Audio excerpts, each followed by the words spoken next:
दोस्तों अब जो मैं आपको बताने जा रही हूँ ना, ऐसा आज से पहले कभी नहीं हुआ था। देश के इतिहास में पहली बार हुआ कि देश के सर्वोत्तम न्यायालय यानी कि सुप्रीम कोर्ट ने अपनी देखरेख में रीकाउंटिंग कराई और नतीजा बिल्कुल पलट गया। रीकाउंटिंग से नतीजा पलट गया। जो जीता हुआ कैंडिडेट था वो हार गया और जो हारा हुआ कैंडिडेट था वो जीत गया। आप सोचिए जरा किस तरह से वोट चोरी का इतना बड़ा खेल हुआ। और ये जो खेल हुआ ये हरियाणा के पानीपत में हुआ। आपने आरोप सुने हैं कि लोकसभा चुनावों में जो अभी हाल ही में बातें चल रही हैं कि वोट चोरी हो रही है, विधानसभा चुनावों में ये हो गया, इस तरह के इल्ज़ाम रखते हैं। अब ये पंचायत चुनावों में हुआ है। दरअसल क्या हुआ था, ईवीएम से वोटिंग हुई थी। पंचायत के चुनाव हुए थे हरियाणा में 2022 में। 2 नवंबर 2022 को ईवीएम में वोटिंग हुई। अब ये कहानी बहुत इंटरेस्टिंग है, ध्यान से सुनिएगा।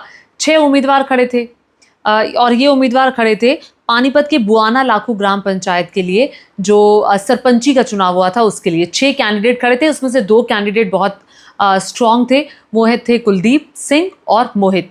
अब कुलदीप सिंह और मोहित का नाम आप ध्यान रखिएगा। अब जब चुनाव होते हैं 2 नवंबर को, उसके बाद जब नतीजे आते हैं तो नतीजों में कुलदीप को जिता दिया जाता है कि कुलदीप जीत गए, जीत का सर्टिफिकेट कुलदीप को मिल गया। मोहित हार गए। मोहित ने आपत्ति दर्ज की। मोहित ने कहा कि नहीं, बूथ नंबर 69 में गड़बड़ी हुई है। क्योंकि ये जो पंचायत का चुनाव था, इस बुआना लाखू ग्राम पंचायत में कुल 6 बूथ थे इस ग्राम पंचायत के 65 से लेकर 70 तक।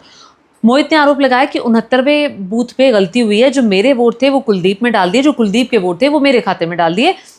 ये जो पीठासीन अधिकारी होते हैं ना, जो चुनाव आयोग द्वारा रखे जाते हैं लोग, उनकी तरफ से गलती हुई है। ये बात मोहित ने कही। फिर वो पानीपत के ट्रिब्यूनल के पास गए तो फिर वहाँ पर नतीजा पलट गया। मोहित को जीत का सर्टिफिकेट दे दिया और कुलदीप को उन्होंने कहा कि कुलदीप नहीं जीते, कुलदीप को हटना होगा। अब ऐसे में जो कुलदीप सिंह थे वो चले गए हाई कोर्ट। हाई कोर्ट से जा करके वो स्टे ले आए। अब फिर दिक्कत हो गई। फिर कुलदीप भी मोहित भी चले गए। मोहित ने हाईकोर्ट को कहा कि आप रिकाउंटिंग करा लीजिए, तो रिकाउंटिंग नहीं कराई गई। रिकाउंटिंग कोर्ट ने नहीं कराई। फिर मोहित मोहित ने सोचा कि अब क्या करें, तो मोहित चले गए सुप्रीम कोर्ट। सुप्रीम कोर्ट में उनको नज़र उम्मीद की किरण दिखाई दे रही थी। सुप्रीम कोर्ट चले गए।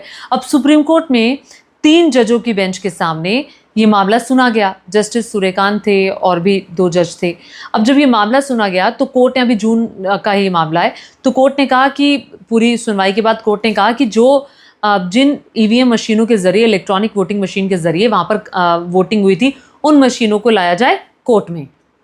अब उन मशीनों को कोर्ट में लाया जाता है।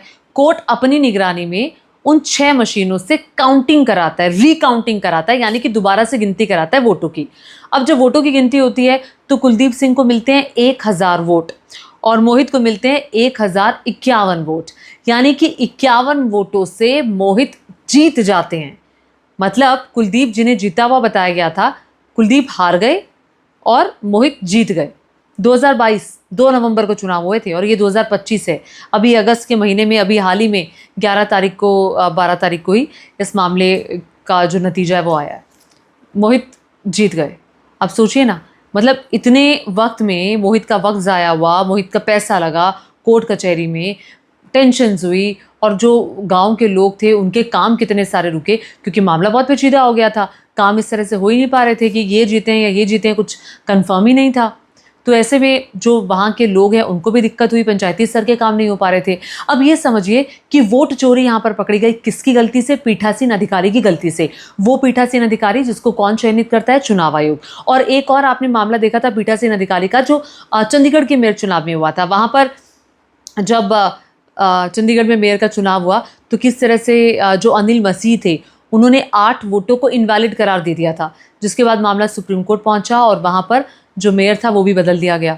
मतलब पीठासीन अधिकारी की गलती का खामियाजा जो है वो किस तरह से भुगतना पड़ता है। आप सोचिए, क्या कोई ऐसा आदेश नहीं आ सकता चुनाव आयोग की तरफ से, कोई नज़ीर नहीं पेश की जा सकती कि अगर पीठासीन अधिकारी कोई गलती ऐसी करते हैं जानबूझकर तो फिर उनको सख्त सज़ा होगी या उनके खिलाफ कोई सख्त एक्शन होता है। अगर उस मामले में सख्त एक्शन लिया जाता तो यहाँ पे कोई गलती होती, क्योंकि यहाँ पर बताया जा रहा है कि 69 नंबर बूथ पे गलती ये की कि मोहित के वोट डाल दिए कुलदीप में, कुलदीप के वोट डाल दिए मोहित में। अगर उस समय आपत्ति दर्ज की गई थी तो तुरंत रिकाउंटिंग होनी चाहिए थी और तुरंत उसको रेक्टिफाई किया जाना चाहिए था ताकि मामला आगे ना जाता, आगे ना बढ़ता।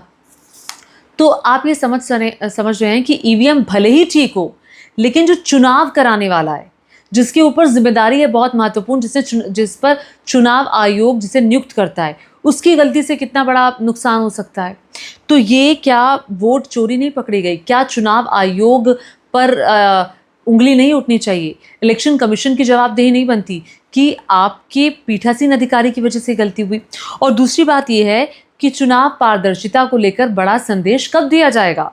देखिए, विधानसभा चुनावों में धांधली की खबरें आ जाती हैं। लोकसभा चुनावों के लिए पहले ही राहुल गांधी कह रहे हैं कि 25 लोकसभा सीटें ऐसी हैं जहां पर गड़बड़ी हुई है और 25 लोकसभा सीटों की बदौलत ही प्रधानमंत्री बने हैं नरेंद्र मोदी। तो इस तरह की गलती अब पंचायती स्तर के चुनावों तक आ गई है। तो क्या ये महज आपको एक गलती लगती है या आपको इसके पीछे कोई साजिश लगती है, या फिर महज एक गलती है कि एक रैंडम गलती हुई कि यहाँ के वोट वहाँ डाल दिए, वहाँ के वोट यहाँ डाल दिए, या सिर्फ आपको सिर्फ इतनी ही कहानी नज़र आती है? एक सवाल और खड़ा होता है कि देखिए, संवैधानिक संस्था है चुनाव आयोग, और जब आप एक संवैधानिक संस्था की जिम्मेदारी निभा रहे हैं, जो भी पीठासीन अधिकारी है जिस पर चुनाव को पूरा संपन्न कराने का जिम्मा है, उनकी तरफ से अगर गड़बड़ी हो जाती है तो फिर वहाँ पर क्या एक्शन लिया जाए, और क्या एक्शन लेने की किसी प्रकार का कोई निर्देश है या कोई गाइडलाइंस बनी हुई है चुनाव आयोग की तरफ से? ये बड़ा सवाल खड़ा होता है। और क्या इस तरह के मामलों में क्या किसी प्रकार की कोई कार्रवाई उस पीठासीन अधिकारी पर नहीं हो सकती? ये भी बड़ा सवाल बनता है। तो देखिए, ईवीएम की गड़बड़ी का मसला तो है, लेकिन यहाँ ईवीएम में प्रॉब्लम नहीं थी, यहाँ पर चुनाव कराने वाले में प्रॉब्लम थी। तो ये बड़ा सवाल खड़ा होता है कि जो इस तरह की गलतियाँ हो रही हैं, उसको चुनाव आयोग क्या आने वाले भविष्य में एड्रेस करेगा? क्या इस पर वो कुछ बोलेगा?